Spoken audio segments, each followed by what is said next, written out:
كما صليت على إبراهيم وعلى آل إبراهيم في العالمين إنك حميد مجيد. أعوذ بالله من الشيطان الرجيم. بسم الله الرحمن الرحيم. وتفقد الطير فقال ما لي لا أرى الهدهد أم كان من الغائبين لأعذبنه عذابا شديدا أو لأذبحنه أو ليأتيني بسلطان مبين. قال المؤلف والمفسر رحمه الله تعالى: أدام النفع بعلومه وعلومكم في الدارين آمين، إلى أن قال: وقد ذكر الحافظ ابن عساكر في ترجمة أبي عبد الله البرزي من أهل برزة من غوطة دمشق كان من الصالحين يصوم الاثنين والخميس، وكان أعور قد بلغ 80. فروى ابن عساكر بسنده إلى أبي سليمان بن زيد أنه سأله عن سبب عوره فامتنع عليه فألح عليه شهورا. اب مفسر رحمۃ اللہ علیہ ان آیات کی تفسیر میں یہ واقعات بیان فرما رہے ہیں جو حافظ ابن عساکر نے رحمت اللہ علیہ نے ابی عبداللہ برزی کے بارے میں ان کی سوانح عمری اور ان کی صفت کے بارے میں لکھا ہے کہ وہ غوطہ علاقہ ہے دمشق کا، وہاں کے رہنے والے تھے اور صالحین میں سے تھے کہ ماشاءاللہ ہمیشہ وہ یوم الاثنین والخمیس یعنی سوموار اور جمعرات کا روزہ رکھتے تھے. تو جمعرات اور سوموار کا روزہ رکھنا جو ہے یہ بھی سنت ہے محمد مصطفیٰ کی صلی اللہ علیہ وسلم. اور اسی طرح لیالی البیز مانا 13، 14، 15 تو مہینے میں یہ 3 راتیں روزہ رکھنا یہ بھی سنت ہے محمد مصطفیٰ صلی اللہ علیہ وسلم کی. تو لہذا جن لوگوں کو اللہ توفیق عطا فرمائے، جوان ہیں، ہمت ہے، تو 3 روزے تو وہ رکھا کریں 13، 14، 15 اور اسی طرح ہر سوموار اور ہر جمعرات کو روزہ رکھا کریں کہ اس میں بھی بہت بڑی اجر و ثواب اور بہت بڑی منزلت ہے. وہ فرماتے ہیں کہ وکان اعور، اور ایک آنکھ جو ہے نا وہ کانا تھا، یعنی ایک آنکھ میں ان کے نقص تھا، اور 80 سال کی عمر کو وہ پہنچ گئے. تو ابھی سلیمان ابن زید کہتے ہیں کہ میں نے پوچھا کہ تمہاری آنکھ کیسے خراب ہوئی؟ فامتنع علیہ، وہ نہیں بتاتے تھے. فألح علیہ شہورا، کئی مہینے تک وہ بار بار ان سے پوچھتے رہے. فأخبره أن رجلين من خراسان نزلا عنده جمعة في قرية برزة وسألاه عن واد بها فأريتهما إياه فأخرجا مجامر وأوقدا فيه بخورا كثيرا حتى أجأج الوادي بالدخان فأخذا بأن يعظمانه والحيات تقبل من كل مكان إليهما فلا يلتفتان إلى شيء منها حتى أقبلت حية نحو الزراع وعيناها تتوكدان مثل الدينار فاستبشرا بها عظيما وقالا الحمد لله الذي لم يخيب سفرنا من سنة وكسرا المجامر وأخذا الحية فأدخلا في عينها ميلا فاقتهلا به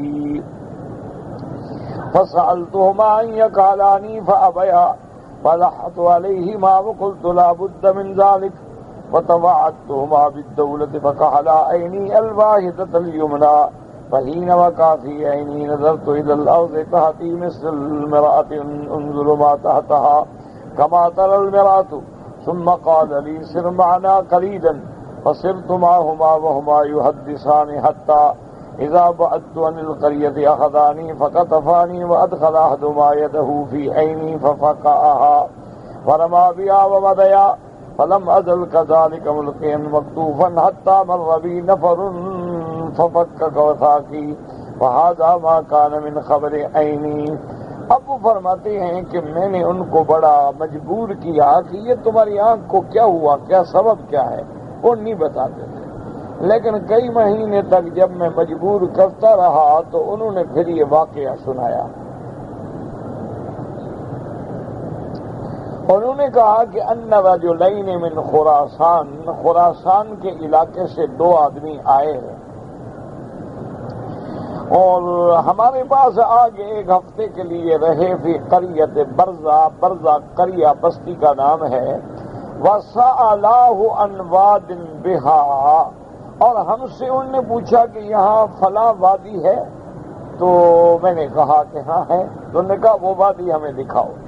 وہ کہتے ہیں کہ میں ان کے ساتھ گیا، میں نے ان کو وہ وادی دکھائی، فَأَخْرَجَ مَجَامِرَ، تو انہوں نے وہ نکالے، مجامر کہتے ہیں جس میں یہ عرب لوگ جو ہے نا، دیکھا آپ اود کی لکڑی جلاتے ہیں، انگارے رکھ دیتے ہیں اوپر اود کی لکڑی اور خوشبو نکلتی ہے، اس کو کہتے ہیں مجامر۔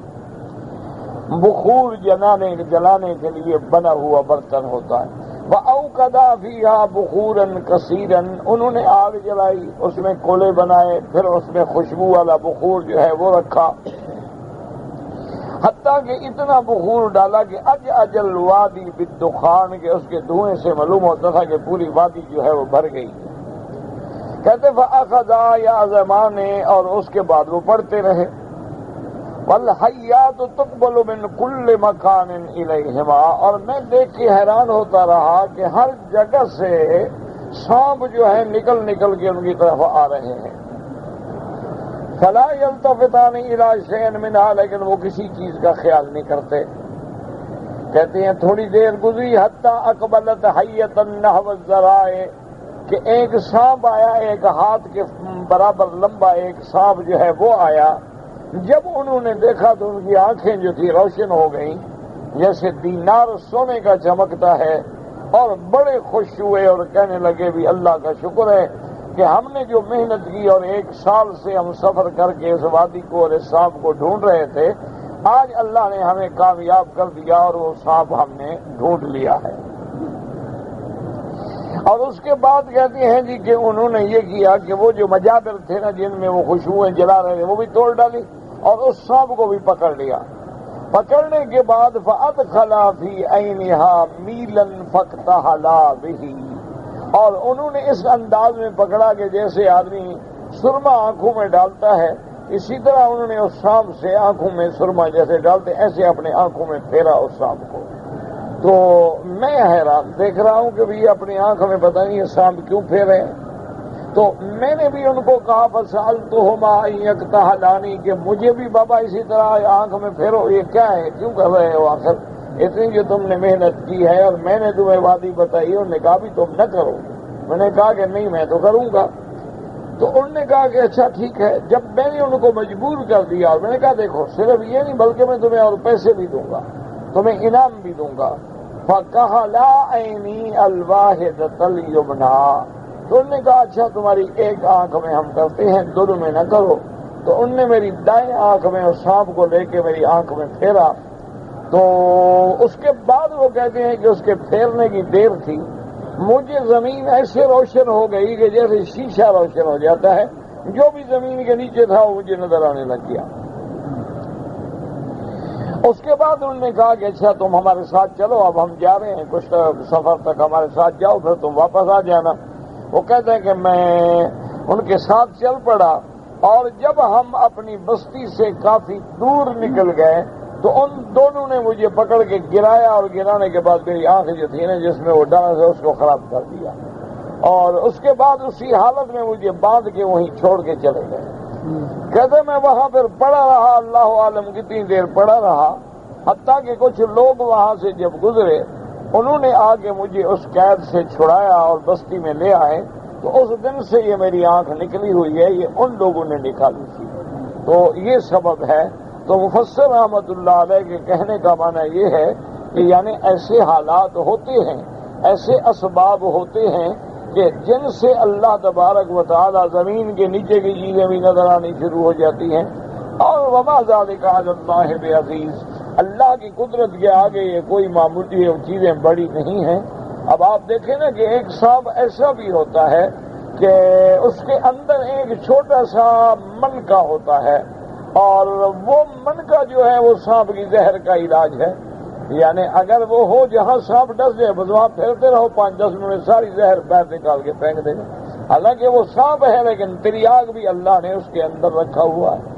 تو اسی طرح بعض سانپ ایسے خطرناک ہوتے ہیں، اللہ تبارک و تعالی معاف فرمائے، کہ وہ اگر کسی کو ایسے پھونک بھی مار دیں تو بندے پہ زہر کا اثر ہو جاتا ہے۔ اور بعض سانپ ایسے بھی زہریلے ہوتے ہیں کہ وہ جہاں سے گزر جائیں ان کی لکیر پہ آدمی پاؤں رکھ دے تو زہر کا اثر ہو جاتا ہے۔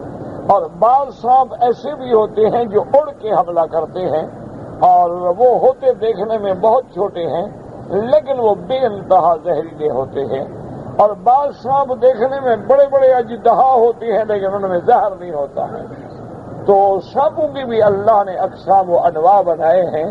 تو بہرحال مفسر رحمت اللہ علیہ کے کہنے کا مقصد یہ تھا کہ اگر اللہ تبارک و تعالی چاہیں تو ہدہد ایک پرندہ ہے، لیکن اس کو تخوم الارض تک دکھا دیں گے یہاں پانی کتنا قریب ہے اور کتنا دور ہے، اور اگر نہ دکھائے تو اس کے لیے جو جال بنایا جاتا ہے اس پہ مٹی ہوتی ہے وہ نہیں دیکھ سکتا ہے، پھنس جاتا ہے، لوگ پکڑ لیتے ہیں اس کو۔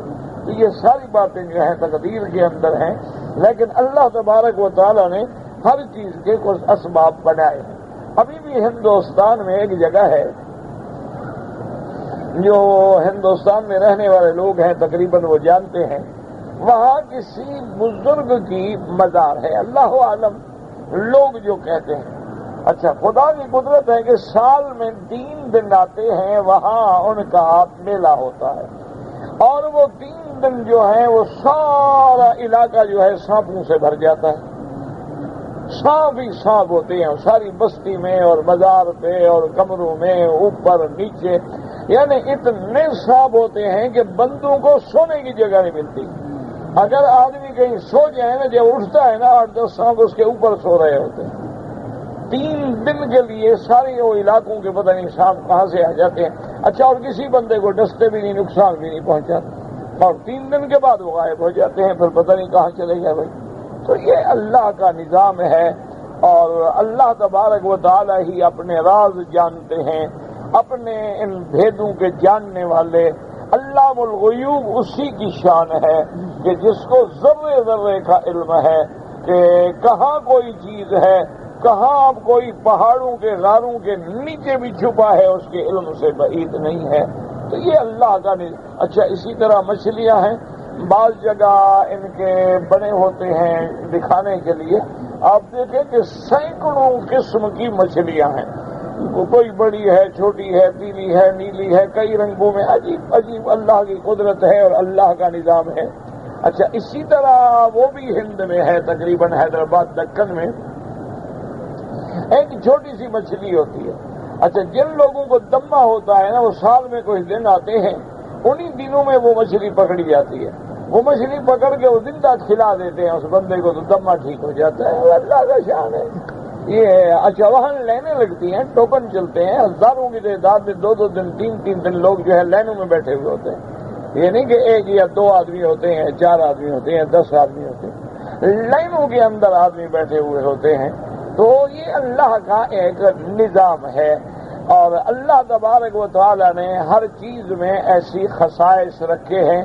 جیسے آپ دیکھیں نا کہ پھلوں میں اللہ نے انار کے اپنے فوائد ہیں، انگور کے اپنے فوائد ہیں، آم ہے اس کے اپنے فوائد ہیں، جامن ہے اس کے اپنے فوائد ہیں، سبزیاں ہیں ان کے اپنے فوائد ہیں، معدنیات ہیں ان کے اپنے فوائد ہیں، سونا ہے، چاندی ہے، مجوہرات ہیں۔ یہ اللہ کی حکمتیں ہیں، اور اللہ تبارک و تعالی ہر چیز پہ قادر ہے۔ وقال ابن ابي حاتم حدثنا علي بن الحسين قال حدثنا هشام ابن عمار قال حدثنا صدقة بن عمرو الغساني قال حدثنا عباد بن ميسة المنقري الحسن قال اسم ہدہد سلیمان علیہ السلام عنبر۔ انہوں نے اس روایت میں یہ لکھا ہے کہ حضرت سلیمان علیہ السلام کے زمانے میں جو ہدہد تھا، جس کے ذمے آپ نے یہ ڈپٹی لگائی تھی، اس کا نام عنبر رکھا ہوا تھا۔ وقال محمد بن اسحاق كان سليمان علیہ السلام اذا غدا الى مجلسه الذي كان فيه يتفقد الطير وكان فيما يزعمون ياتيه نوم من كل صنف من الطير كل يوم طاهر والنظر فرآ من اصناف الطير كلها من حضر الا الهدهد۔ حضرت محمد بن اسحاق نے لکھا ہے کہ حضرت سلیمان علیہ السلام کی یہ عادت مبارک تھی، اذا غدا الی مجلسہ، جب وہ اپنی مجلس میں تشریف لے آتے، تفقدت طیرا، پرندوں کی بھی خبر گیری فرماتے، ہر پرندے کی جماعت جو ہے ان کا جو بڑا ہے وہ آ کے رپورٹ کرتا تھا، سامنے آتا تھا۔ فنظر، آپ نے ایک دن نظر ڈالی، پرندوں کو دیکھ رہے تھے، ساری پرندوں کی قسمیں آپ کے سامنے پیش ہوئی، لیکن ہدہد نظر نہیں آیا، جس پہ آپ نے فرمایا فقال ما لی لا اری الہدہد ام کان من الغائبین۔ اب مفسر رحمۃ اللہ علیہ فرماتے ہیں مالیا، کیا ہو گیا مجھے، یعنی کیا مناختا ہوں بصری من الطیر ام غاب فلم یازو، یا تو میری آنکھ سے وہ نظر سے رہ گیا، نظر نہیں آیا، میری نظر نہیں پڑی اس پہ، میں دیکھ نہیں سکا، یا باقی وہ حاضر نہیں ہے، وہ غائب ہے۔ اس لیے فرماتی ہیں مالی لا اری الہدہد ام کان من الغائبین لأعذبنہ عذابا شدیدا۔ اس لیے مفسرین رحمۃ اللہ علیہ نے فرمایا کہ اللہ پاک نے پیغمبر کے جب تابع کر دیے تھے تو پیغمبر کو یہ اجازت تھی کہ ڈسپلن قائم رکھنے کے لیے، نظام کو قائم رکھنے کے لیے، پرندوں پہ کنٹرول رکھنے کے لیے وہ پرندوں کو سزا بھی دے سکتے تھے، اس لیے آپ نے فرمایا کہ میں اس کو عذاب دوں گا، عذاب دردناک۔ وقال الأعمش عن ابن عمرو سعید عن ابن عباس یعنی نطف ریشہ، وقام یعنی میں اس کے پر جو ہے وہ اکھاڑ کے پھینک دوں گا۔ وقال عبداللہ ابن شداد نطف ریشہ وتشمیسہ، کہ میں اس کے پر بھی نکال دوں گا، اس کو دھوپ میں بھی ڈال دوں گا کہ بغیر پروں کے دھوپ کی آگ میں جلے۔ وقضا قال غیر واحد من السلف انه نطف ریشہ وترکہ ملکا یاکلہ الذئب والنبل، تاکہ ایسے پرندے جو ہوتے ہیں جن کے پر اکھاڑ دیے جائیں اور ان کو دھوپ میں ڈال دیا جائے تو ان کو پھر کیڑے مکوڑے اور چیونٹیاں جو ہیں وہ بھی کھا جاتی ہیں۔ او لأذبحنہ، یا میں اس کو سزا دوں گا، قتل کر دوں گا۔ او لیأتینی بسلطان مبین، یا وہ کوئی ایسا عذر لے آئے جو قابل قبول ہو، بے عذر بین واضح، ایسا عذر ہو جو صاف ہو، واضح ہو، قابل قبول ہو۔ وقال سفیان بن عیینہ عبداللہ بن شداد لما قدم الہدہد قالت له الطیر ما خلفك فقد نظر سلیمان دمک وقال هل استثنى قالوا نعم لأعذبنه عذابا شديدا أو لأذبحنه أو ليأتيني بسلطان مبين۔ قال جو تو اذن، اب حضرت سفیان ابن عیینہ نے روایت نقل کی ہے کہ لما قدم الہدہد، اب جب ہدہد آیا تو باقی پرندے بھی ملے، انہوں نے جا کے بتلایا کہ ہدہد تیار ہو جاؤ، اب تو حضرت سلیمان نے تیرے قتل کرنے کی قسم کھا لی ہے، اب وہ تمہیں نہیں چھوڑیں گے، تمہیں قتل کر دیں۔ ہدہد نے کہا اچھا یہ بتاؤ کہ میرے قتل کا فیصلہ کر دیا یا کوئی چھٹی کا راستہ بھی رکھا؟ انہوں نے کہا ہاں، انہوں نے یہ کہا تھا کہ اگر کوئی عذر آ گیا اس کا قابل قبول، اس نے کوئی عذر پہ، انہوں نے کہا پھر میں نہیں بتا، پھر میں بچ جاؤں گا، پھر کوئی ایسی بات ہے۔ ان قال مجاہد نواد اللہ عنہ ببرہ بامہ، حضرت مجاہد رحمۃ اللہ علیہ لکھتے ہیں کہ اللہ نے اس پرندے کو بھی اس لیے بچا لیا تھا کہ وہ اپنی ماں کا بڑی اطاعت گزار پرندہ تھا، تو والدہ کی اطاعت ایسی چیز ہے جو پرندوں کو بھی بچا لیتی ہے، جو جانوروں کو بھی بچا لیتی ہے، تو اس لیے حکم ہے کہ انسان اللہ پاک نے اپنی توحید کے بعد، اپنے حق کے بعد، حالانکہ اللہ کے حق کے بعد جو حق ہے وہ حضرت محمد مصطفیٰ کا ہے، لیکن اللہ فرماتے ہیں وَاعْبُدُوا اللَّهَ وَلَا تُشْرِكُوا بِهِ شَيْئًا وَبِالْوَالِدَيْنِ إِحْسَانًا، اللہ نے اپنے حق کے بعد والدین کے حق کو مقدم کر دیا ہے، تو اتنی بڑی تنبیہ ہے، یاد رکھیں اگر والدین راضی ہیں تو جنت ہے ورنہ جہنم ہے، بس ایک فیصلہ اپنے دماغ میں کر لیں۔ اب تمہاری مرضی ہے جنت حاصل کرو، مرضی ہے جہنم حاصل کرو، اللہ نے تو جنت تمہارے گھر میں رکھی ہے، تمہارے والدین جو ہے وہ جنت ہے، خدمت کر لو راضی ہو جائیں، بس والدین کی دعائیں جس کو مل گئیں دنیا میں بھی کامیاب آخرت میں بھی کامیاب، اور جس نے والدین کو ستایا ذلیل کیا اللہ معاف کرے اللہ معاف کرے اللہ معاف کرے، وہ دنیا بھی خراب اور آخرت بھی۔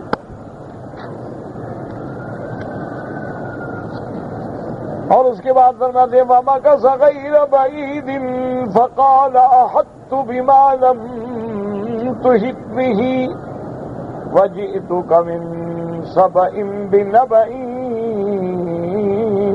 يَقِينٍ إِنِّي وَجَدتُّ امْرَأَةً تَمْلِكُهُمْ وَأُوتِيَتْ مِنْ كُلِّ شَيْءٍ وَلَهَا عَرْشٌ عَظِيمٌ وجدتها وقومها يسجدون للشمس من دون الله وزين لهم الشيطان أعمالهم فصدهم عن السبيل فهم لا يهتدون۔ قال المؤلف المفسر يقول فمكث الهدهد غير بعيد أي غاب زمانا يسيرا ثم جاء فقال لسليمان فمكث غير بعيد، یعنی بہت زیادہ دیر نہیں گزری، تھوڑا عرصہ گزرا، وہ غائب رہا حتیٰ کہ آ گیا۔ اور آنے کے بعد جب حضرت سلیمان علیہ السلام کی خدمت میں کیا تو فوراً کہا، اس کے بعد کہنے لگا فقال أحطت بما لم تحط به وجئتك من سبأ بنبأ يقين۔ أحطت بما لم تحط به أي اطلعت على ما لم تطلع عليه أنت ولا جنودك۔ کہنے لگا سلیمان علیہ السلام میں نے ایک عجیب چیز دیکھی ہے جو آپ نے بھی اور آپ کے کسی لشکر والوں نے بھی نہیں دیکھی ہے، میں ایک نئی چیز دیکھ کے آ رہا ہوں، عجیب حیرت انگیز چیز ہے۔ تو اس لیے علماء فرماتے ہیں کہ آدمی اگر عذر ہو تو پیش کر سکتا ہے، اس لیے علماء فرماتے ہیں کہ چھوٹے کو بھی حق ہے کہ بڑے کے سامنے اپنی بات رکھے، اور اس میں علماء فرماتے ہیں کہ بڑے کو بھی حق ہے کہ چھوٹے کی بات سنے، یعنی کہ جب تک بات نہ سنے فوراً فیصلہ کر دیں، دوسرے کی بات نہ سنی بس جو مرضی آئی سزا دے، بات سنے، وہ بات ہو سکتا ہے اس کا عذر زیادہ معقول ہے۔ تو اس لیے اللہ تبارک و تعالیٰ نے فرمایا کہ جب وہ آیا ہے اور آ کے خبر دی کہ میں نے ایسی چیز دیکھی ہے، تم نے بھی نہیں دیکھی، تمہارے لشکر والوں نے بھی نہیں دیکھی، کیوں؟ اگر دیکھتے تو ذکر کرتے، کبھی انہوں نے ذکر ہی نہیں کیا۔ اچھا کیا دیکھا ہے؟ ہد آ کے کہتا ہے وَجِئْتُكَ مِن سَبَإٍ بِنَبَإٍ يَقِينٍ، میں ملک سبا سے بڑی سچی خبر لے کے آ رہا ہوں۔ یہ سبا جو ہے یمن کا علاقہ ہے، اس کو معارف بھی کہتے ہیں، سبا بھی کہتے ہیں۔ کہتے ہیں خبر صدق حق یقین، میں بڑی سچی خبر لایا ہوں۔ وَصَبَاهُمْ حِمْيَرْ وَهُمْ مُلُوكَ الْيَمَنِ، اب مفسر فرماتے ہیں قوم سبا جو ہے یہ حمیر بھی کہلاتے ہیں، یہ یمن کے بادشاہ گزرے ہیں۔ ثم قال إني وجدت امرأة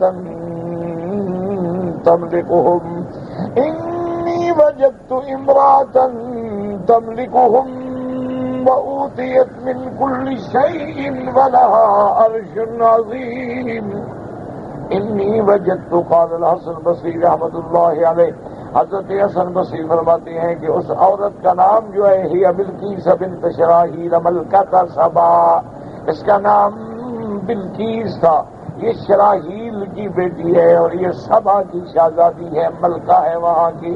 تو لیکن یاد رکھیں کہ اللہ کا قرآن کبھی عورتوں کا نام نہیں لیتا ہے، اللہ نے قرآن میں جہاں بھی ذکر کیا ہے نام نہیں لیا ہے کسی بھی عورت کا نام، الا بی بی مریم جو کہ حضرت عیسیٰ علیہ السلام کے والد نہیں ہیں تو ان کی نسبت جو ہے ماں کی طرف ہے، ورنہ جہاں بھی قرآن دیتا ہے فرمایا ضرب اللہ مثلا للذین کفروا امرأۃ نوح وامرأۃ لوط، اللہ نے فرمایا، اللہ نے مثال بیان کی حضرت لوط کی، امرأۃ نوح، امرأۃ لوط، نام نہیں دیا کہ نوح کی بیوی کا نام کیا تھا، اور لوط علیہ السلام کی بیوی.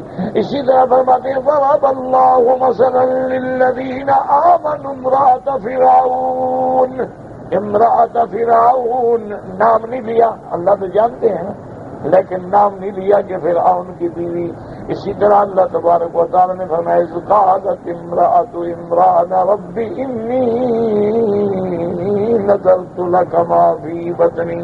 اللہ نے فرمایا کہ جب عمران کی بیوی نے کہا کہ یا اللہ میں منت مانتی ہوں، تو عمران کی بیوی نام نہیں لیا اللہ تبارک و تعالی کہ وہ عورت کون تھی. اسی طرح فرماتے وَأَوْحَيْنَا إِلَىٰ أُمِّ موسیٰ علیہ السلام کی اماں، نام کیا ہے؟ نام نہیں دیا. قالت لأخته قصيه فبصرت به عن جنب. حضرت موسیٰ علیہ السلام نے، موسیٰ علیہ السلام کی والدہ نے موسیٰ علیہ السلام کی بہن سے کہا، بہن کا نام کیا ہے؟ قرآن نام نہیں دیتا. تو علماء نے لکھا وجہ یہ ہے کہ اللہ نے بندوں کو سمجھایا ہے کہ عورت کے جسم پہ پردہ نہیں ہوتا، عورت کے اسم پہ بھی پردہ ہے. عورت کا نام بھی نہ لیا کرو کہ کسی غیر کو پتہ چل جائے. اور ہماری تو 6 فٹ کی لاشیں ہیں پھر رہی ہیں ماشاءاللہ، یہ پتہ نہیں کون سی عورتیں ہیں. یہ تو اللہ کا کوئی عذاب ہے جو ہم پہ نازل ہوا ہے. ان کو تو عورت کہنا ہی ناجائز ہے. عورت کا معنی ہے وہ چیز جس کا چھپانا لازم ہو. تو جو اپنے آپ کو ظاہر کر کے پھرتی ہے وہ عورت کہاں سے ہو گئی؟ یہ تو چلتی پھرتی لاشیں ہیں جو ہمارے لیے قہر خدا بن کے نازل ہوئی ہیں کہ حضور کی امت کو گمراہ کریں اور برباد کر رہے ہیں. اللہ قرآن میں نام نہیں لیتا امرأۃ العزیز، حالانکہ دیکھو اسے برا کام کیا، پیغمبر پہ ہاتھ ڈالا، لیکن خدا نام نہیں لیتا. اللہ نے حضور کی بیویوں کا بھی نام نہیں دیا. یا ایھا النبی قل لازواجک، نام نہیں دیا. یا نساء النبی لستن کاحد من النساء، نام نہیں لیا. اس لیے علماء فرماتے ہیں کہ عورت کی آواز پہ بھی پردہ ہے، عورت کے جسم پہ بھی پردہ ہے، عورت کے اسم پہ بھی پردہ ہے کہ اس کا نام نہ لو. ہاں ضرورت ہے، مجبوری ہے، جیسے اب حدیث کی روایت ہو مجبوراً کہنا پڑے گا نا عائشہ رضی اللہ عنہا، کیوں حضور کی حدیث ہے، خدا نہ خواستہ مغالطہ نہ لگ جائے، خدا نہ خواستہ کوئی غلط روایت درج نہ ہو جائے. تو وہاں تو مجبوری ہے، ورنہ یہ ہے کہ آدمی کہے تو مثلاً بچہ ہوتا ہے تو بھی زید کی ماں، فلاں کی ماں، فلاں کی بیٹی نام نہ لیں، کیونکہ بعض مخالفین ایسے ظالم ہوتے ہیں، ان کو نام مل جائے تو اسکینڈل بنا ڈالتے ہیں، نام مل جائے تو سحر اور جادو کر ڈالتے ہیں. تو اس لیے حکم ہے کہ اس کے نام پہ بھی پردہ ڈالو، اس کے کام پہ بھی پردہ ڈالو، اس کے بدن پہ بھی پردہ ڈالو. اس لیے وہ مؤذن بھی نہیں بن سکتی، وہ امام بھی نہیں بن سکتی، وہ بلند آواز سے اللہ کا قرآن بھی نہیں پڑھ سکتی. ہمارے تو گانے گا رہے ہیں جناب، قرآن کو کیا ہے. ہمارے یہاں تو باقاعدہ ماشاءاللہ محفل نعت شریف، اور نعت کون پڑھتی ہے؟ عورتیں. نہ ایمان سے کہو چھوڑو یار، بریلوی دیوبندی کے جھگڑے کو چھوڑو، میں تو ویسے بھی ان جھگڑوں سے تنگ آ گیا ہوں. اب کب تک آدمی آخر لڑتا رہے گا؟ ایک عمر ہوتی ہے، جوانی تھی تو چلو ہم بھی ضد شد کر لیا کرتے تھے، اب تو ہم بھی تھک گئے. لیکن ایمان سے مجھے بتائیں، چھوڑ دیں جھگڑوں کو. کبھی حضور پاک کی نعت کی مجلس سے بی بی فاطمہ نے بھی سجائی؟ ٹھنڈے کوئی پارٹی بازی کو دماغ سے نکال دیں کہ یہ دیوبندی ہے، وہابی ہے، بریلوی ہے، تبلیغی ہے.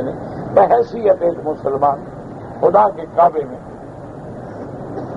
کہ سیدہ عائشہ، بی بی حفصہ، ام سلمہ، ام حبیبہ، بی بی فاطمہ، اہل بیت رسول اللہ، انہوں نے بھی کبھی ایسی محفل بنائی اور باقاعدہ ماشاءاللہ خوشبوئیں جلا کے اور سرانے لگا کے اور چاندنیاں بچھا کے اور باقاعدہ نعت خوان کہنے والے عورتوں کو بلا کے حضور کی نعتیں پڑھائیں.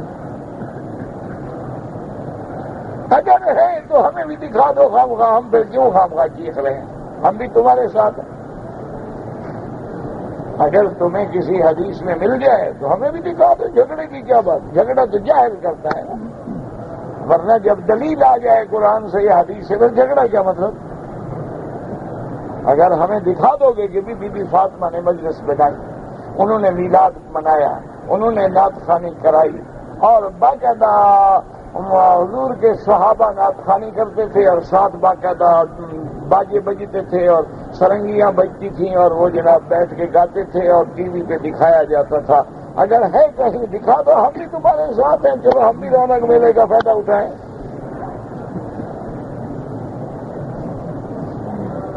کیونکہ وجہ یہ ہے نا میرا بھائی کہ آج عالم دین کی کوئی خدمت نہیں کرتا۔ آج دو لوگ ہیں جو دب کے فائدہ اٹھاتے ہیں، یا نعت خواں بن جاؤ یا پیر بن جاؤ۔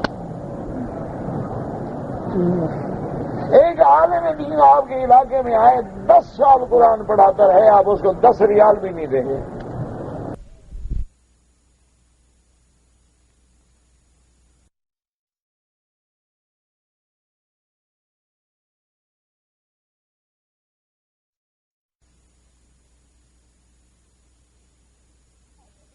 جائے تو قہر خدا، اس کو ملنے جاؤ تب بھی عذاب الہی، جاؤ تو پیش کرو، آئے تو کچھ پیش کرو۔ جو پیر صاحب گھر میں آ جائیں تب بھی نظر دو۔ اچھا تم ان کو ملنے جاؤ تو خالی ہاتھ کیسے جاؤ؟ بڑا بدبخت مرید ہے، خالی ہاتھ لے کے آ گیا۔ نعت خواہ ہیں وہ جناب، ہر کوئی کہے کہ بابا حضور کی نعت پڑھ ہے، شرم کرو، کچھ پیسے دو۔ کبھی کسی نے کہا بھی اس عالم نے 20 سال بخاری پڑھائی ہے، اس کی خدمت کرو؟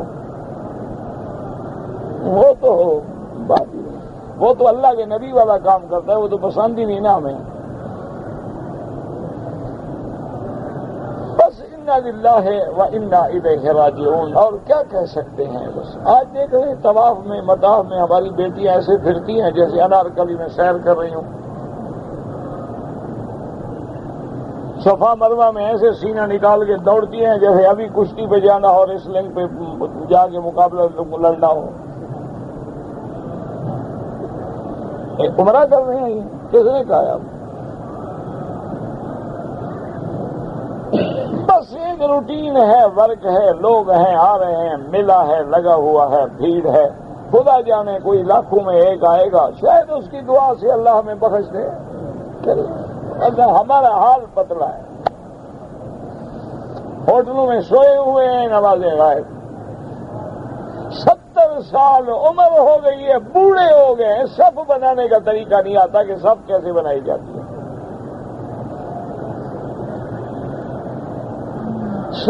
70 سال کی عمر ہو گئی ہے، لیکن ان کو پتہ نہیں دعائے قنوت کیا ہے، وتر میں کیا پڑھنا ہے۔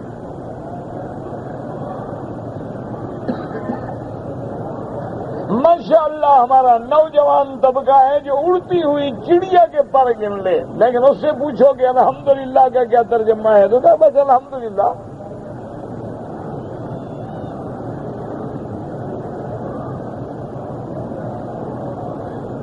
کیا بدقسمتی ہے، امت مسلمہ کھو گئی۔ جن کو اللہ نے پیسہ دیا ہے وہ بلڈنگیں بنا رہے ہیں۔ کیسا کافروں نے جال پھیلایا ہے کہ حضور کی امت کا پیسہ بلڈنگوں پہ لگوا دو، محلوں پہ لگوا دو، 5 سٹار ہوٹلوں پہ لگوا دو، 7 سٹار ہوٹلوں میں لگوا دو، سمندر کے اندر ہوٹل بنانے پہ لگوا دو۔ ان کا پیسہ کہیں ایسا نہ ہو کہ ٹیکنالوجی کی طرف منتقل ہو جائے اور یہ بھی ترقی کر جائیں۔ ان کو اس کھیل میں لگا دو، نکلنے ہی نہ دو اس سے۔ کبھی پیسہ لگا کے یونیورسٹی نہیں بنائے، کبھی پیسہ لگا کے اپنے نوجوانوں کو نئے علوم سے لیس نہیں کریں گے۔ ہمارا پیسہ کس پہ لگے گا؟ یا بلڈنگ بنانے پہ، بڑے بڑے ریسٹ ہاؤس بنانے پہ، بڑے بڑے 5 سٹار ہوٹل بنانے پہ، بڑے بڑے ریسٹورینٹ بنانے پہ۔ اب تو پورے علاقہ جو ہے نا فوڈ اسٹریٹ بنا دیتے ہیں کہ یہ پوری گلی کھانے پینے کے لیے، بس ہر وقت کھانے پہ ٹوٹتے رہو۔ پہلے قلعے ہوتے تھے دشمن کے لڑنے کے لیے، اب قلعے ہیں کھانے کے لیے۔ ہوٹلوں کا نام بھی قلعہ رکھ دیا۔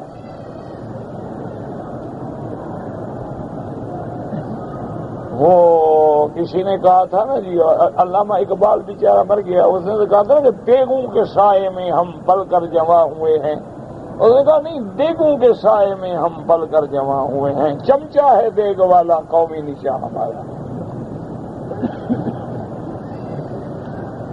ہر وقت کھانے پینے کی فکر ہے، بس بپسی ہو، کوکا کولا ہو، اب چھوٹی بوتل بھی گزارا نہیں، اب 1.5 لیٹر والی بوتل پیتا ہے حاجی۔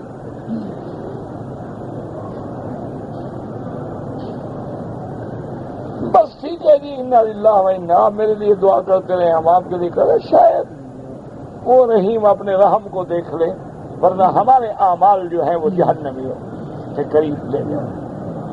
بس وہ ارحم الراحمین ہیں، اور رحم فرما دیں، رب اغفر ورحم وانت خیر الراحمین۔ اس لیے کہتا ہے، دیکھو ایک برندہ ہے لیکن وہ کہتا ہے کہ وہ امرأة کون تھی؟ ہی بلقیس بنت شراحیل ملکۃ سبا، وقال قتادہ کانت امہا جنیۃ، حضرت قتادہ فرماتے ہیں اس کی اماں جو تھی وہ جنیہ تھی۔ وقال اخر قدم یا بصحافر الدابۃ من بیت مملکۃ، اس لیے اس کے پاؤں کا پیچھے کا حصہ جو ہے وہ ایسے تھا جیسے جانور کے پاؤں کا ہوتا ہے۔ وقال خیر امته بلقیس بن شراحیل بن مالک بن ریان و امہ فارعۃ الجنیہ، ان نے اس کا نام بلقیس تھا، شراحیل ابن مالک بن ریان کی بیٹی تھی، ماں کا نام فاریہ تھا، وہ جنیہ تھی۔ وقال ابن جریج بلقیس بنت ذی شرخ و امہا بلتعتا، بعد نے کہا کہ بلقیس جو ہے اس کی ماں کا نام فارق نہیں بلتع تھا، اصل میں جب اللہ نے نام نہیں لیا خدا جانے کیا نام تھا کیا نہیں تھا۔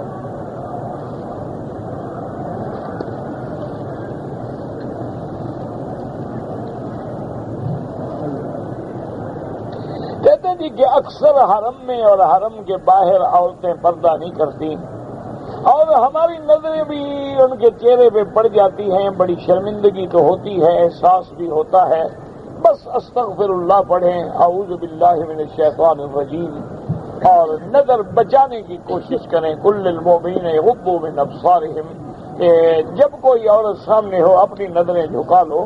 اب عورتیں پردہ نہیں کرتی، اب اگر شریف ہو تم پردہ کرو، عورتیں نہیں کرتی پردہ چلتا، تم اپنی نظریں جھکا لو اور اس کے بعد جو ہے استغفار پڑھ لو، اور ذرا دماغ میں تھوڑا ایک تصور بھی بٹھا لیا کرو کہ یہ جیسے بھی ہیں بہرحال اللہ کے مہمان ہیں، اللہ کے گھر آئے ہوئے ہیں، اور مہمان کی توہین کوئی برداشت نہیں کرتا، لہذا ہم بری نظر نہ ڈالیں، اپنے آپ کو بچاؤ۔ اسی لیے اللہ والوں نے لکھا ہے کہ نظر بر قدم اور خلوت در انجمن، کہ ایسے چلو کہ تمہاری نظر جو ہے تمہارے قدموں پہ رہے تو بچ جاؤ گے انشاءاللہ، کافی سے زیادہ بچت ہو جائے۔ ویسے بعض بزرگوں نے لکھا ہے کہ بھی ہر نماز کے بعد اگر 7 دفعہ لا حول ولا قوت الا باللہ العلی العظیم اسی نیت سے پڑھو کہ اللہ میری بد نظری سے مجھے بچا دے تو انشاءاللہ بچ جائیں گے، اللہ کے ہاتھ میں ہے۔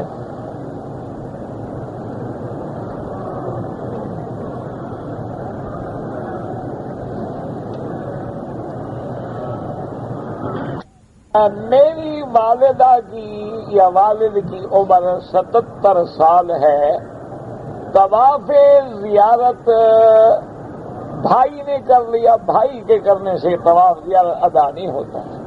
پہلی بات یہ ہے کہ اگر تمہیں باپ کے بڑھاپے کا خیال تھا تو کیوں لے آئے حج پہ، انہوں نے کہا حج بدل کرا دیتے، اور اگر لے آئے تھے تو پھر ریڑھی پہ بٹھا کے طواف زیارت کراتے، چارپائی پہ اٹھا کے کراتے، کیونکہ جب تک وہ طواف زیارت نہ کریں ان کا حج بھی مکمل نہیں ہوتا۔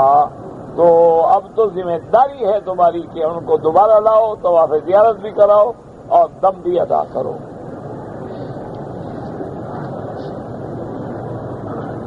گھٹنے پہ گھٹنا رکھ کے بیٹھنا جائز ہے، مجھے نہیں پتا آپ کا کیا کہنا چاہتے ہیں، گھٹنے پہ گھٹنا کیا معنی ہوتا ہے؟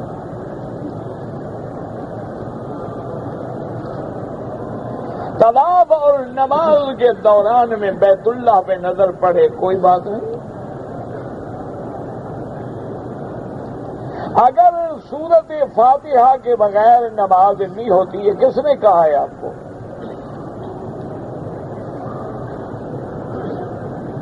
اللہ کے بندے، یہ تو ایک مطلق حدیث مبارک ہے. مقتدی کو تو حکم ہے کہ اذا قرأ فانصتوا سے تو جب امام پڑھے تم چپ رہو. مسلم شریف کی حدیث ہے جہاں حضور نے سکھایا ہے کہ امام کیا کرے اور مقتدی کیا کرے. بتایا کہ جب وہ تکبیر کہے تم تکبیر کہو، جب وہ رکوع کرے تم رکوع کرو، جب وہ سجدہ کرے تم سجدہ کرو، اور جب وہ پڑھے تم چپ کرو، اور جب وہ غیر المغضوب علیہم ولا الضالین کہے تم آمین کہو. تو مانا غیر المغضوب علیہم یہ پڑھنا امام کا کام ہے، ہمارا وظیفہ آمین ہے. اسی لیے اگر کوئی آدمی رکوع میں بھی آ کے مل گیا تو اس کی رکعت ہو جاتی ہے.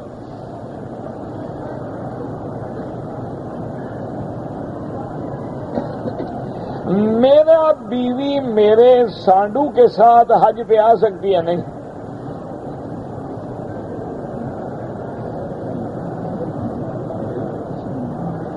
عورتوں میں پتہ نہیں کیا لکھا ہے، عورتوں میں ہوتی ہے کیا ہوتی ہے پتہ نہیں ہوتی ہے. کوئی بات نہیں، تم جماعت کے ساتھ پڑھو، حرم کی نماز نہ چھوڑو. اگر مکہ عمرہ ادا کرنا طواف کے لیے عورتوں کا الگ وقت مقرر کر دیں تو ان کے جہاز کا وقت ہو تو کیا کریں؟ طواف الوداع کیسے کریں؟ ان کا وقت ہو رات کو، فلائٹ جا رہی ہے دن کے 10 بجے، وہ کیا کریں؟ تم دماغ لڑاتے ہو، یہاں جو رہتے ہیں وہ نہیں لڑاتے. حل ہی کوئی نہیں ہے. حل یہ ہے کہ ہم حیا کریں، اپنی نظریں نیچے رکھیں. میں چہرہ عورت ڈھانپ لے، ہاں بالکل ڈھانپے، کسے کا ہے نہ ڈھانپے، آگے کپڑا گرا دے، پردہ بھی رہے اور چہرے کو نہ لگے، بس. تو یہی ہے نا میرا بھائی. اب دیکھو نا، عورتیں ہمارے یہاں گھونگھٹ نہیں نکالتی یار. ہمارے دیہاتوں میں یہ چادریں وادریں دب آئی ہیں نا، تو عورت اگر گھونگھٹ نکال لے آگے ایسے کر لے کیا ہو جائے گا؟ منہ کو نہیں لگتا ہے، پردہ بھی ہو گیا. کرنا چاہو تو ہو سکتا ہے، نہ کرنا چاہو تو بہانہ بسیار ہوئے بدرا، بہانہ بسیار.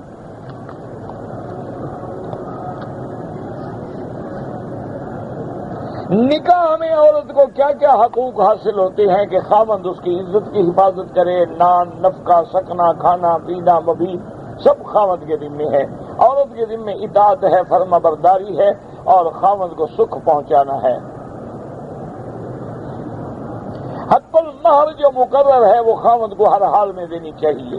طلاق سے بچنا چاہیے. اگر کوئی حل نہ رہے کہ آپس میں حقوق ادا نہیں ہو سکتے ہیں تو طلاق جائز ہے، لیکن وہ طلاق اس وقت دے جب عورت حیض سے پاک ہو چکی ہو، طہر میں ہو، ایک طلاق دے.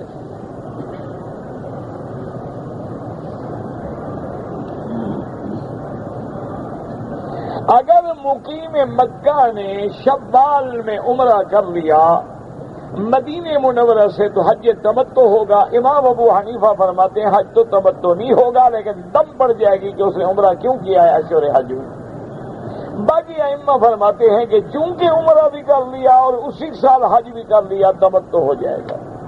یعنی ان کے نزدیک دم تمتع دینی ہوگی، امام ابو حنیفہ کے نزدیک تمہیں دم جبر دینی ہوگی. وہ کہتے ہیں کہ مکی کے لیے تو عمرہ ممنوع تھا کہ اشہر حج میں عمرہ نہ کرے.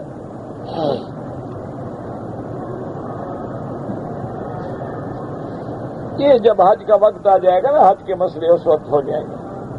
حائضہ عورت جو ہے وہ حضور کی مسجد میں، وہی کسی مسجد میں نہیں جا سکتی. ہر خدا کے بندے تو نبی کی مسجد میں کیسے جا سکتی ہے؟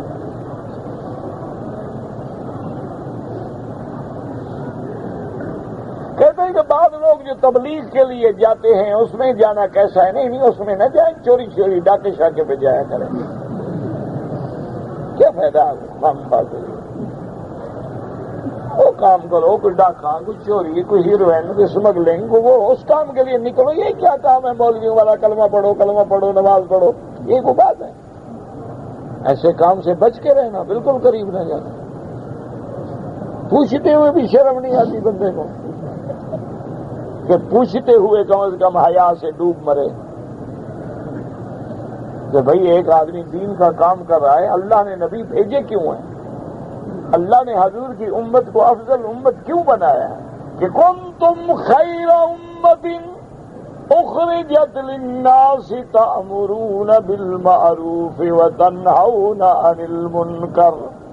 اللہ نے فرمایا یہ خیر امت اس لیے ہے کہ بھلائی کا حکم کرے، برائیوں سے روکے۔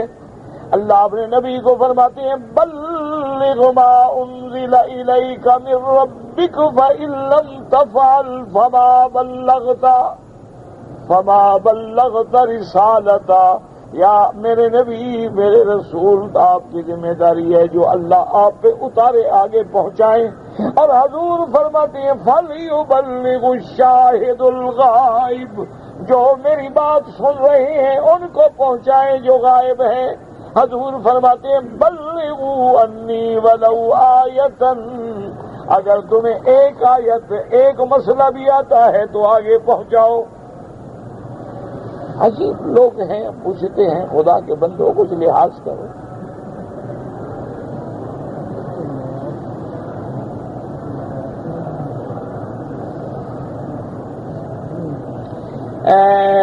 میت کی نماز اگر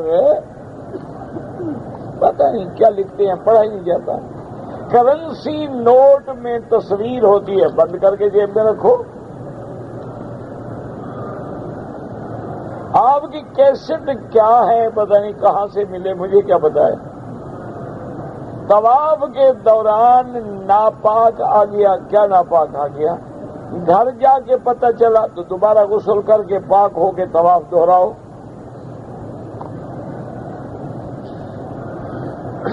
آج سے عمرے کی نیت کر کے چلا تھا، لیکن میں نے احرام جدے سے باندھا ہے تو دم پڑ گئی، کیونکہ آپ میقات سے گزر گئے بغیر احرام کے، جدہ میقات نہیں ہے۔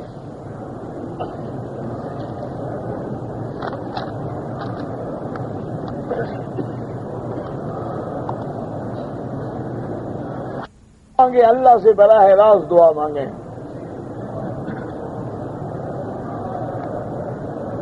اللہ سب کی دعائیں قبول فرمائے اور خیر عطا فرمائے، شر سے محفوظ فرمائے۔ طواف کے دوران میں وضو ٹوٹ جائے تو کیا کرے؟ چھوڑ دے، جا کے وضو کرے، دوبارہ کرے طواف بس۔ طواف کے ہر چکر میں رکن یمانی کو ہاتھ لگائیں، موقع ملے تو ہر چکر میں لگائیں، بہت بڑا ثواب ہے، بہت بڑا اجر ہے، سنت محمد مصطفیٰ ہے۔ اللہ کے فرشتوں کی ڈیوٹی ہے کہ جب آدمی ہاتھ لگاتا ہے بسم اللہ اللہ اکبر وللہ الحمد، اللہم انی اسألک العفو والعافیہ ربنا آتنا فی الدنیا، تو فرشتے کہتے ہیں اللہ اپنے اس بندے کی دعا قبول فرما۔ غار ہرا سے مٹی اٹھا کے گھر لے جائیں، تمہارے بس میں ہو تو کعبہ لے جاؤ، تو مٹی کی پوچھ رہے کچھ نہ لے جاؤ جناب۔ اگر یہ مٹی لے جانا جائز ہوتا تو صحابہ نہ لے جاتے مدینہ شریف۔ حاجیوں کے بس میں ہو نا تو کعبہ شریف ہی لے جائیں۔ دیکھا نہیں حج کے دنوں میں غلاف 4 میٹر اونچا کر دیتے ہیں، حاجی روتے ہیں، غلاف بھی کاٹتے رہتے ہیں۔ اللہ ہدایت دے، بس دعا کرو۔ ہم ابھی تک مٹی سے نہیں نکلے ہیں۔ نماز آئے نہ آئے مٹی لے جائیں گے، نماز آئے نہ آئے تسبیحوں کو پھرا رہے ہیں، طواف کرائیں تسبیح کو۔ حاجی ٹھیک نہیں ہوتا، تسبیح ٹھیک ہو جائے گی۔ وہ خدا کا خوف کرو یار۔ کعبہ شریف سے اس کو رگڑ رہے ہیں، تم جو رگڑے ہو تم نے تو داڑھی منڈانا نہیں چھوڑا ہے، تسبیح کیسے ٹھیک ہو جائے گی؟ تمہیں تو کوئی فرق نہیں پڑا، نہ کعبہ دیکھنے کا نہ محمد مصطفیٰ کے روضے دیکھنے کا۔ جیسے پہلے کلین شیو تھے اسی طرح کلین شیو، پہلے سگریٹ پیتا تھا اسی طرح سگریٹ پیتا ہے، پہلے جھوٹ بولتا تھا اسی طرح جھوٹ بولتا ہے، پہلے رشوت کھاتا تھا اسی طرح رشوت کھاتا ہے، پہلے ظلم کرتا تھا اسی طرح ظلم کرتا ہے۔ کیا فائدہ کیا ہے؟ باقی تسبیحاں ٹھیک ہو جائیں گی رگڑنے سے، پلاسٹک کی بنی ہوئی۔ ہر جگہ موجود ہیں اللہ، جائز ہے ہوا معکم اینما کنتم، قرآن ہے۔ لیکن موجود ہونے کا معنی ہے معیت علمی کہ ہر چیز اس کے علم میں ہے.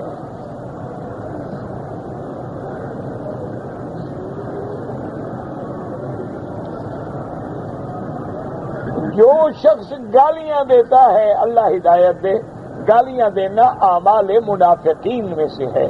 حضور نے فرمایا یہ منافق کی صفت ہے، اذا خاصم فجرا، کہ جب کوئی بات ہو تو گالیاں دے.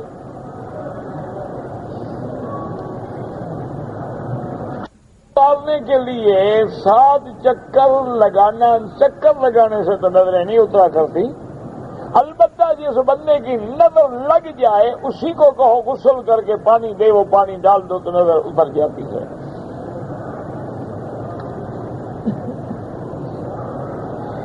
میری بیوی حج پہ اپنے بہنوئی کے ساتھ آنا چاہتی ہے، بالکل ناجائز ہے.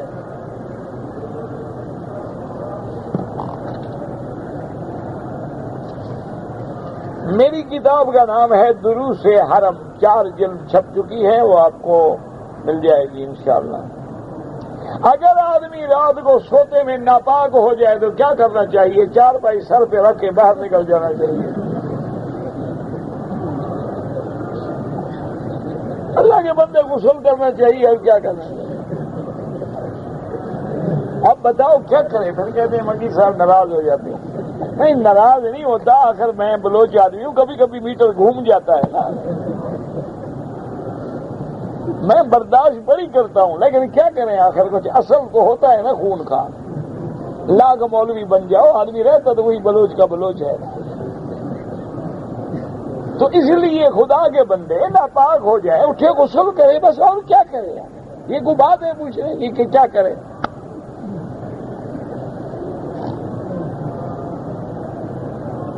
میری والدہ بیمار ہے، اللہ ہر بیمار پہ رحم فرما.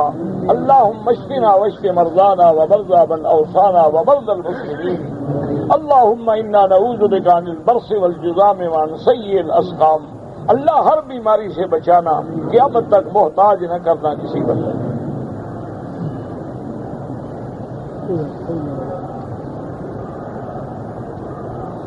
کہتے ہیں جی کہ بہرحال لوگ جو ہیں، اللہ پاک دعا کریں بس لوگوں کو اللہ ہدایت دے، ہم خود ٹھیک ہو جائیں، لوگ بھی ٹھیک ہو جائیں گے. ماں کی قبر کو پاؤں کی طرف سے، باپ کی قبر کو سر کی طرف سے بوسہ دیا جا سکتا ہے، دونوں کو بوسہ نہیں دیا جا سکتا، نہ پاؤں کی طرف سے نہ سر کی طرف سے. زندگی میں تم نے ان کو پانی نہیں پلایا ہے، اب قبر پہ بوسہ دینے جا رہا ہے.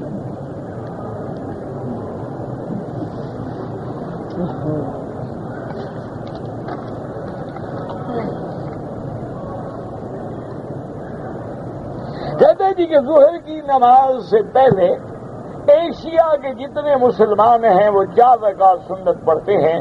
عرب لوگ جو ہیں 4 رکعت نہیں پڑھتے. ایک حدیث میں 2 رکعت بھی ہیں، ایک حدیث میں 4 رکعت بھی ہیں. تو 2 رکعت پڑھیں گے ان کو 2 لاکھ کا ثواب ملے گا، جو 4 پڑھتے ہیں ان کو 4 کا ثواب ملے گا. اس میں جھگڑے کی کون سی بات ہے بھائی؟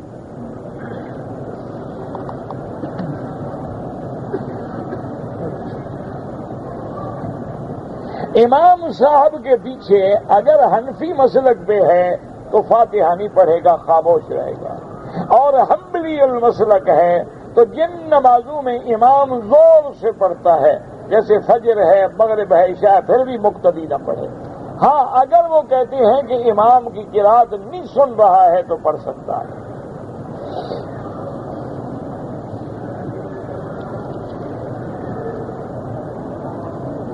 نمازی کے آگے نہ گزرا کریں، مجبوراً گزرنا پڑے تو سجدے کی جگہ پاؤں نہ آئے، تھوڑا دور ہو کے گزریں. اگر ایک آدمی ہارٹ اٹیک سے فوت ہو جائے وہ شہید ہوگا نہیں.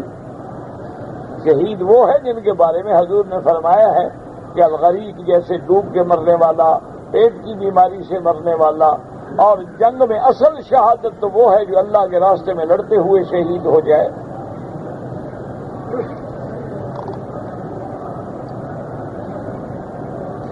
میاں بیوی نے مل کے عمرہ مکمل کر لیا ہے تو اگر میاں بیوی کے بال، میاں اپنی بیوی کے بال پور کے برابر کاٹ سکتا ہے، کاٹ سکتا ہے.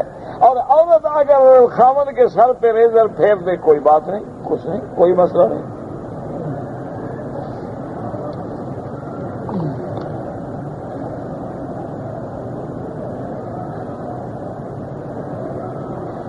ہم جو ہیں 3 بھائی تھے، 2 فوت ہو گئے، والد بھی فوت ہو گئے، میں اور میرے بھائیوں کی اولاد بھی ہے۔ اب والد کی ملکیت جو ہے یہ باقاعدہ لکھیں کہ آپ کا والد تھا، ان کے کتنی اولاد تھی۔ والد پہلے فوت ہوا، بھائی پہلے فوت ہوئے، کیا ہوا؟ جب تک تفصیل نہ ہو اس وقت تک نہیں بتایا جا سکتا۔ میری اور میری بہن کی شادی ہوتے ہوتے رک جاتی ہے، اللہ آسان کرے، اللہ ہر بچے بچی کے مسائل حل فرمائے۔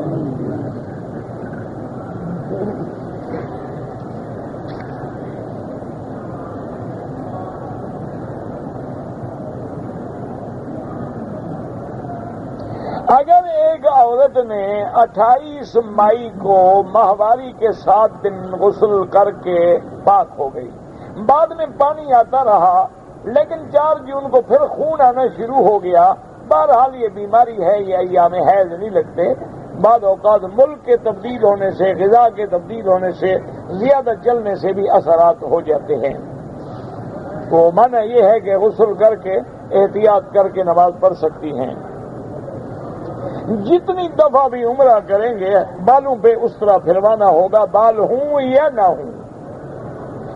مجھ پہ قرضہ ہے، استغفار پڑھا کریں، یا اللہ میری مصیبت کو جلد دور کر دے، کوئی منع نہیں۔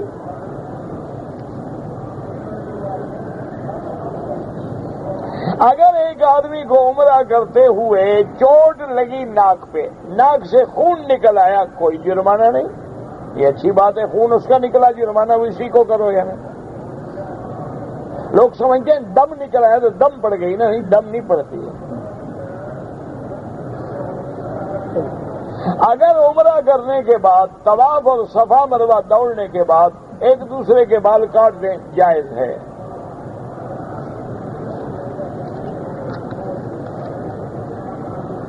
اگر کوئی آدمی بی بی عائشہ کے شان میں گستاخی کرے، نہ زیبا الفاظ گئے، وہ کافر ہو جاتا ہے، کیونکہ بی بی عائشہ کی برات قرآن سے ثابت ہے، اور قرآن کی برات کا انکار کرنے والا کافر ہو جاتا ہے، مسلمان نہیں رہتا ہے۔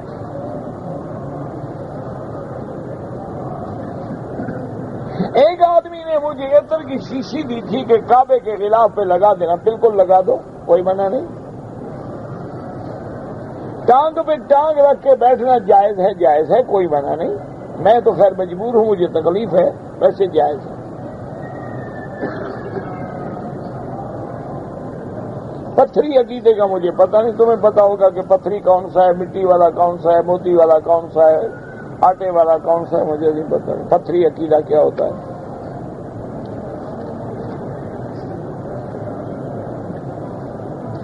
زمیندار آدمی ہے، زمین بھائی بہنوں کی مشترکہ ہے، کسی کو حصہ نہیں دیتا، نہ دے، قیامت میں دے گا، فکر نہ کرو، تمہارا بھلا ہو رہا ہے، نقصان تو نہیں ہو رہا۔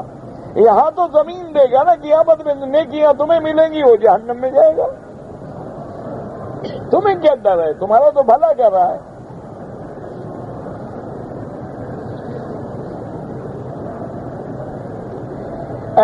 کافروں کی آرمی میں نوکری کریں ناجائز ہے، مسلمانوں کو مارنے کے لیے نوکری کرو گے۔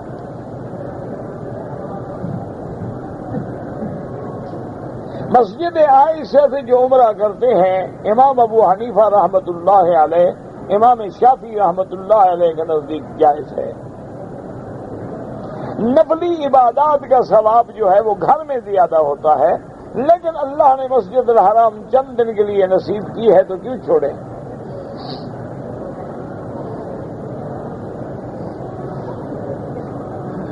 کہتے تھے کہ لڑکیوں کے بال چھوٹے ہیں، اگر وہ زیادہ عمرے کریں تو گردن تک آ جائیں گے، تو ویسے بیوٹی پارلر میں کٹوا لیتی ہیں، تو یہاں زیادہ فکر ہو رہا ہے، یہاں بڑا فکر ہو رہا ہے، تمہیں دین کے لیے بڑا فکر ہے، وہاں جا کے باقاعدہ کٹنگ کرا کے لڑکا بن جاتی ہے۔ چھوٹا ہونے دو جناب، بڑھ جائیں گے، کوئی فکر نہ کرو۔